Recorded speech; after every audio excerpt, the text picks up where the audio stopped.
You brought a civil lawsuit here in New York seeking compensation because you believe someone was careless and caused you significant injury.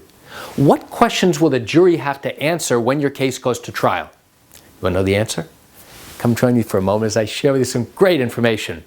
Hi, I'm Gerry Oginski. I'm a New York medical malpractice and personal injury attorney, and here are some of the basic questions that the jury will have to answer at the very end of the trial. Number one, they are going to have to answer whether the people you have sued were careless. Was the defendant negligent? Yes or no? If the answer is yes, now the jury goes on to the next question. The second question is, was the defendant's negligence a proximate cause of your injury? Now, what does that mean in legal terms? What it really means is that they want to know, is there a connection between the wrongdoing and your injury? There has to be that connection. If someone was careless, but you didn't suffer injury because of that carelessness, now there's a gap. That connection is missing, and now you will not be successful. There has to be that connection. That's known as proximate cause between the wrongdoing and the injury.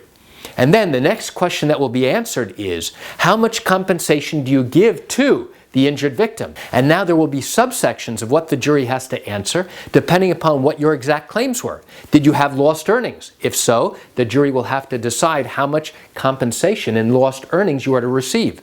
What is your pain and suffering in the past? What about your future pain and suffering?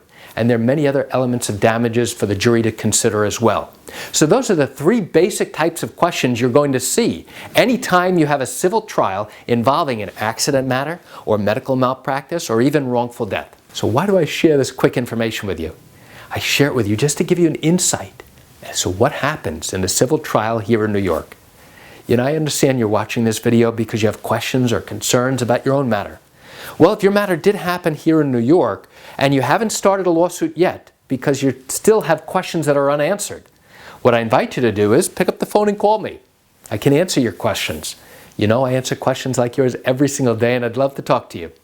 You can reach me at 516-487-8207 or by email at Gerry, Gerry, at oginski-law.com. That's it for today's video. I'm Gerry Oginski. Have a wonderful day.